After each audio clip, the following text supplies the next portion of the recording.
ఉగాది యొక్క విశిష్టత. ఈ ఏడాది ఎలా ఉంటుంది ఏమిటి అవన్నీ చదువుకుంటాము, పెద్దవాళ్ళ దగ్గర వింటాము. ప్రతి సంవత్సరము చెప్పుకునేదే. ఏడాది మారుతుంది, సీజన్ మారిపోతుంది, ఋతువు మారింది, మాసం మారింది. మనం ఏమైనా మారుతామా? మనం మార్చుకోవాల్సినవి కూడా ఉన్నాయా? మనం మారుతాం ఆకారం పరంగా. ఏమిటి ఏమిటో మార్చుకోవాల్సినవి ఏంటనేది మనం మాట్లాడుకోవాలి. జీవనం అంటే ప్రతిసారి మనం ఈ ఉగాది పండగ అనగానే వసంత ఋతువు కదా. అవును.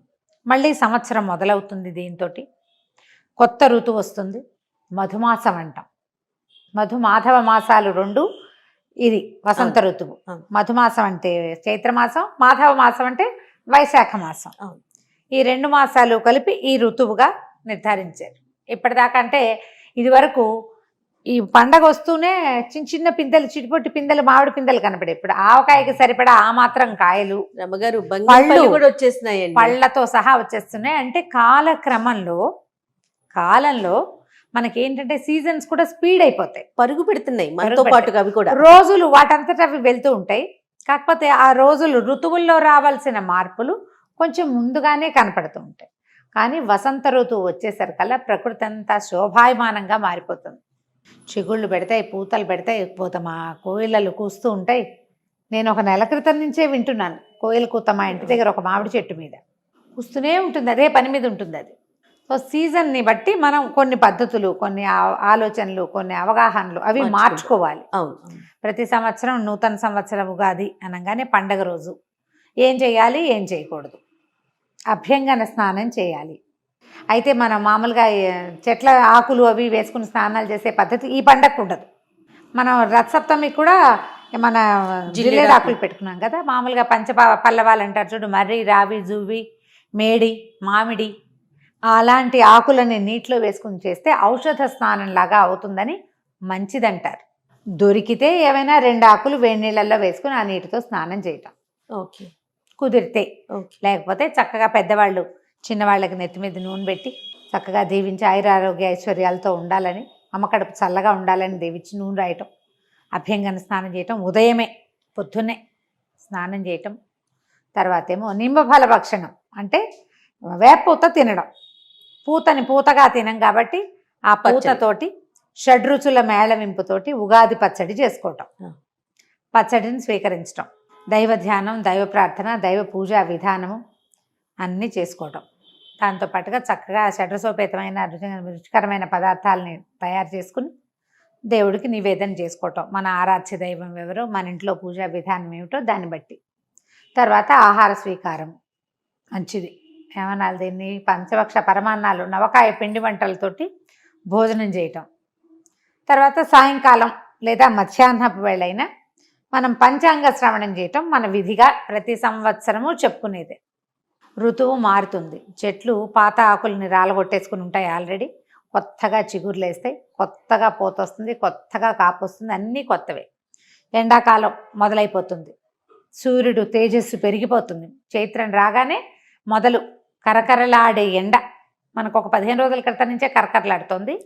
ఇప్పుడు ఏంటంటే ఎండ వల్ల వచ్చే బాధలు మొదలవుతాయి.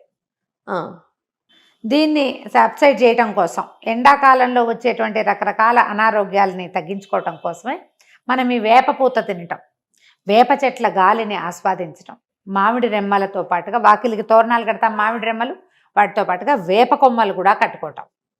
మేము మాత్రం యథావిధిగా ఇంత ఇది తెప్పించుకుంటాను నేను, నాకు వేపగాలి మహా ఇష్టం. ఈ ఏర్పాటు చేసుకోవటం, వేపాకులు చక్కగా వాకిళ్ళు తుడిచి ముగ్గులు వేసుకోవటం, ఇవన్నీ మనం ఏటా ఎప్పుడు పండక్కి చేసేవి. అవును. అయితే ప్రతి సంవత్సరము మనం ఒక కొత్త ఆలోచన చెయ్యాలి. ఇప్పుడు ఈ సంవత్సరం మనం ఏం చేస్తాం, ఇది వింటాం కదా ఈ పండక్కి, పంచాంగ శ్రవణం చేయటం వల్ల ఒక విశేషమైన ఫలితం ఉందని చెప్తారు. నిరుడు కూడా ఈ మాట చెప్పినట్టే గుర్తుంది నాకు. అవును. మన జాతకాల్లో ఏవైనా దోషాలు ఉంటే పంచాంగ శ్రవణం వల్ల అవి తగ్గిపోతాయంటారు. ఈ ప్రత్యేకమైన రోజున మనం ఇది వింటే అవి తగ్గిపోతాయి. ఓహోహో.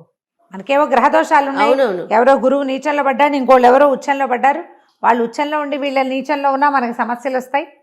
రాజపూజ్యం 2, అవమానం 16 ఉంది, అదే కదా చూస్తాము. అవును. అప్పుడు కొంచెం బ్యాలెన్స్ అవుతాయి, సమస్యలు తగ్గుతాయి. పంచాంగ శ్రవణం విధిగా చేయాలి. పంచాంగాన్ని ఇది మన ఉగాదికి కవి సమ్మేళనం చేయటం కూడా మన వాళ్ళు అదొక ఆచారం, ఒక సంస్కృతి కింద. స్నేహితుల్ని కలుసుకోవటం, లైక్ మైండెడ్ పీపుల్ తోటి మాట్లాడటం. ఓకే. దీంతో పాటుగా పండగ రోజు పొట్లాడుకోవద్దు, గొడవ పడద్దు. ప్రతి పండగకి చెప్తాం. ఈ ఉగాది పండగ ఏంటంటే సంవత్సరపు మొదటి రోజు కాబట్టి సాధారణంగా పెద్దవాళ్ళంతా చెప్తారు, తొలి రోజున సరిగ్గా ఉంటే మళ్ళీ రోజు కూడా సరిగ్గానే ఉంటుంది. తొలి రోజు సరిగ్గా ఉండాలంటే పండగ రోజున సక్రమంగా ఉండాలి. ఏదో చిన్న విషయం మీద చిలికి గాలివాన చేసుకుని కొట్లాడుకోవద్దు. ఏవైనా గొడవలు ఉంటే సార్ట్అవుట్ చేసేసుకోండి. వస్తువులు పడేసుకోవటం, పారబోసేసుకోవటం, ఎక్కువ వండి పడేయటం లాంటివి చేయబోకండి. మనం జాగ్రత్త వహించవలసింది. స్నేహితులతోటి ఏదైనా ప్రాబ్లమ్స్ ఉంటే వాటిని సార్ట్అవుట్ చేసుకోండి. చుట్టాల్లో ఉన్నా కూడా చక్కగా కలిసి ఇద్దరు ముగ్గురు స్నేహితులను వెళ్ళి చూసి రావటము, కాస్త అట్లా వ్యాహ్యాలుగా బయటికి నడిచి వెళ్ళటము, చల్లగాలి, దేవాలయ సందర్శనం చేయటము. తొలి రోజున చేసాం దేవాలయ సందర్శనం, మనసు ప్రశాంతంగా ఉంది. ఏడాదంతా ప్రశాంతత ఉంటుంది, న్యాచురల్లీ సహజంగా జరగడం అవకాశం ఉంది.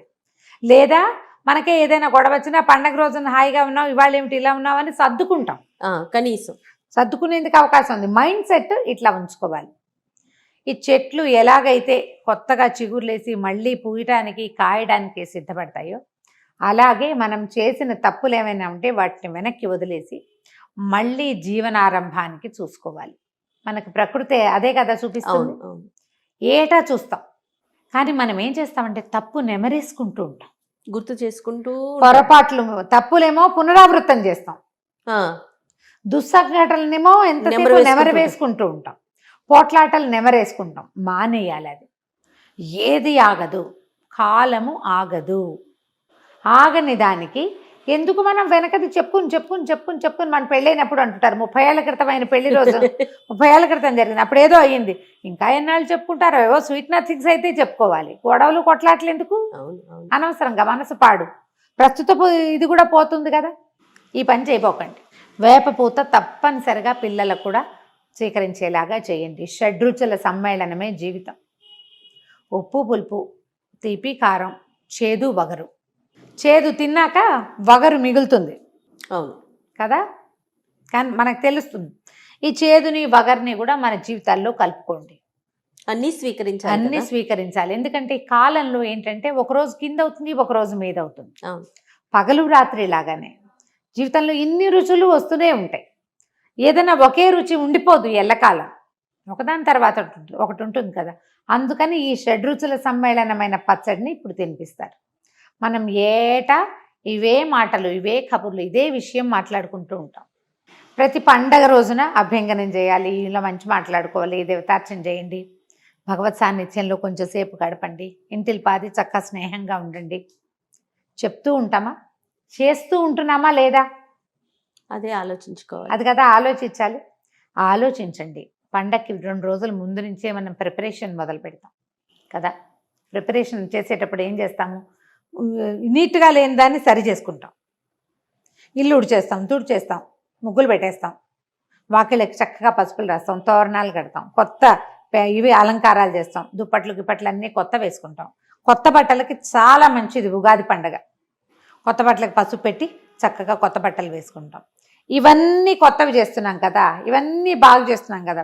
మానవ సంబంధాలు కూడా బాగు చేసుకోవద్దు. ఖచ్చితంగా పాత కక్షలు, కార్పణ్యాలు, గొడవలు అన్నీ వదిలేసి మళ్ళీ ఫ్రెష్ స్టార్ట్. అంతే.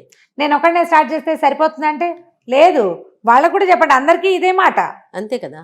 పోనీ అడిగేదో మన వైపు నుంచి వేద్దాం. అదే అంతే కదా. మనం స్టార్ట్ చేస్తే ఆటోమేటిక్గా తొలెడుగు మనం వేస్తే మల్లెడుగు ఎక్కడో చోట పడుతుంది. చేయాలిగా, ఖచ్చితంగా చేయాలండి. ఇలా ఆలోచించాలి. ఇప్పుడు మనకి ఇప్పుడు మన వైపే కాకుండా నార్త్ ఇండియాలో కూడా అంటే రాముడు తిరిగి వచ్చిన రోజని భావిస్తారు వాళ్ళు. అందుకని ఏం చేస్తారంటే మన శ్లోకాల్లో కూడా చెప్పబడింది నిమ్మఫల భక్షణము, తర్వాత ఏమో ఇది పతాకావిష్కరణ. మన ఏమనాలి దాన్ని, జెండా, కాషాయ జెండా ఎగరేస్తారు. ఓంకారం కానీ స్వస్తికం కానీ రాసి ధ్వజారోహణ అంటారు. ధ్వజారోహణం అంటే ఈ రోజున కాషాయపు జెండా, కాషాయము హిందుత్వానికి ప్రతీక, అవును, మన భారతదేశానికి ప్రతీక. దాంట్లో ఓంకారం కానీ స్వస్తిక్ కానీ ఏదైనా ఒకదాన్ని రాసి ఎగరేస్తారట. ఎగరవేసే వాళ్ళు ఇదివరకు ఇంటి మీద ధ్వజారోహణ చేసాం. లాస్ట్ ఇయర్ ఈ సంగతి విని మా ఫ్రెండ్ ఒకడు చెప్పాడు నాకు. మేము ఇవాళ తింబఫల భక్షణ చేసాం, ధ్వజారోహణ కూడా చేసాం, మా ఇంటి మీద కాషాయ జెండా ఎగరేసాము అని. ఓకే. అంటే ఇది హిందుత్వము అని భావించకండి, మనకు పురాతన కాలం నుంచి ఉన్నదే. హిందుత్వ భావాల్ని పెంచి పోషించటం కాదు. మనం ఈ రోజున అలా రాముడు అయోధ్యకి తిరిగి వచ్చిన రోజట ఈ రోజు, అందుకని వాళ్ళు పండగ చేసుకునేవాళ్ళు, వాళ్ళు ఇలా చేసుకున్నారు. మనం కూడా చేయొచ్చు, ఆసక్తి ఉన్న వాళ్ళు చేయండి. లేకపోతే మన మామూలు పద్ధతి ప్రకారమే వాకిళ్ళకి పసుపులు రాయటం, వాకిట్లో చక్కగా ముగ్గేసుకోవటం, పువ్వుల దండలు కట్టడం, మామిడి మండలు వేప మండలు కట్టుకోవటం, వేప పువ్వు తెచ్చుకోవటం, చక్కగా బాగు చేసుకుని కాస్త చింతపండు పులుసు, అందులో వేప పూత కలిపి, తర్వాత ఉప్పు బెల్లము, ఇదివరకు మిరియాలు వేసేవాళ్ళు, తర్వాత కాలంలో పచ్చిమిరపకాయ వేసుకుంటున్నాము మన వాళ్ళ. తర్వాత పచ్చిమిర్చి అలవాటు అయిపోయింది కదా. దీంతో పాటుగా చిన్న మామిడికాయ, లేత మామిడికాయ పిందెలు సన్నటి ముక్కలు తరిగి అవి కూడా కలుపుకోవటం. నేనైతే ఎవ్రీ ఇయర్ చెప్పేది 2-3 అరటిపళ్ళు వేసుకుంటాను, నేను బైండింగ్ బాగుంటుందని. ఎవరెవరి అలవాటు బట్టి కొన్ని చోట్లేమో దాన్ని ఏమంటారు పుట్నాల పప్పు వేస్తారు, చెరుకు ముక్కలు వేసుకుంటారు, దానిమ్మ గింజలు వేస్తారు, జామ పళ్ళ ముక్కలు వేస్తారు. మీ ప్రాంతపు ఆచారాలు పద్ధతుల ప్రకారం వేప పూత వేసినటువంటి ఉగాది పచ్చడిని స్వీకరించండి. గొడవలు లేని ఉగాది పండగ, ఆరోగ్యాన్ని కలిగిన ఉగాది పండగ మన సొంతం కావాలి అనుకోండి. పండగ బాగుంటే ప్రతిరోజు పండగగానే ఉంటుంది. పైగా ఇటీవల కాలంలో ఏంటంటే మనకు కొన్ని ఏళ్లుగా న్యూ ఇయర్ January 1st ఇచ్చిన ప్రాధాన్యత మనం ఉగాది పండగకి ఇవ్వటం లేదు. పిల్లల్లో కొంచెం ఉత్సాహం తగ్గుతుంది. ఉత్సాహం పెద్దవాళ్ళు మనం చేయకపోబట్టే కదా ఇంట్లో పిల్లలకి తెలియకపోవటం. అందుకని ఇది మన దేశపు పండుగ, మన పండుగ. పైగా December 31st January 1st వెదర్లో వచ్చే డిఫరెన్స్ ఏం లేదు. అవును, డిసెంబరు జనవరి పేర్లు మారుతాయి, ముందు రోజు చలే మర్నాడు చలే. మనకి చూడండి మా ఫాల్గుణ మాసం చైత్ర మాసానికి ఎంత డిఫరెన్స్ వచ్చేస్తుందో. అవునండి, డ్రాస్టిక్ చేంజ్ కనిపిస్తుంది, విపరీతమైన మార్పు కనిపిస్తుంది. పండగ వెళ్ళిన 3వ రోజు నుంచి కాలడం మొదలు పెడుతుంది. మనకి వెదర్లో వచ్చే మార్పుని తెలుసుకోవాలి. పైగా ఇప్పుడు ఎండాకాలం ఏంటంటే మనకి ఎండ వల్ల వచ్చేటువంటి బాధలు ఎక్కువ వస్తాయి, ఆట్లమ్మలు, పొంగులు, అలాంటి జ్వరాలు వస్తాయి, స్కిన్ ప్రాబ్లమ్స్ వస్తాయి. దానికి వేపపూత మందుగా పనిచేస్తుంది. వేపపూతని అమృతంగా భావించాలి. చక్కగా మంచి ఎండిన వేపపూతను సేకరించుకోండి, అట్టి పెట్టుకోండి. సంవత్సరంలో కొన్ని నెలలు బాగా వర్షాలు తగ్గి చలి ముదిరేదాకా కూడా నెలకోసారి తినచ్చు. ఈ సీజన్లోనే వేపపూత దొరుకుతుంది కాబట్టి పూతను సేకరించి పక్కన పెట్టుకోండి. వేపపూత సేకరించడం, దాన్ని వేయించుకుని ఎలా తింటామో కావాలంటే మనం కిచెన్లో ఒకసారి చూపిద్దాం. తప్పకుండా అండి. ఆ వేపపూత అప్పుడప్పుడు ఒక చిటికెడు అంతైనా నోట్లో వేసుకోండి. నేనైతే పచ్చి వేపపూతే తింటాను. ఎప్పుడు అంటారు కదా, తింటాను, నేను చాలా ఇష్టం నాకు. ఆ చేదుని ఆస్వాదించడం నేర్చుకోండి, అది ఒంటికి చాలా మంచిది. పండగలో భాగంగా దాన్ని కూడా తీసుకుంటాం. అంతే కదా, ప్రయత్నం చేసి చూడండి. ఇప్పటిదాకా ఉగాది పచ్చడి మీ పిల్లలకి టేస్ట్ చూపించకపోతే ఈ సంవత్సరం అట్టే చేదు లేకుండా కొంచెం తీపి ఎక్కువగా వేసైనా సరే ఒక్క స్పూనైనా ఉగాది పచ్చడి అలవాటు చేయండి. పండగ రోజున పొద్దున్నే లేవండి, తల స్నానం చేయండి, దేవుడికి దండం పెట్టుకోండి, ఉగాది పచ్చడి తీసుకోండి. మధ్యాహ్నం మీ తాలూకు గ్రహ ఫలితాలని తప్పకుండా వినండి. ఫ్యూచర్ ఈ సంవత్సరంలో రాబోయే సమస్యల్ని మనం సగం తగ్గించుకోగలుగుతాం. పెద్దవాళ్ళు చెప్పిన మాట వినాలి కదా. అంతే. తప్పకుండా గారు. నమస్తే. నమస్తే.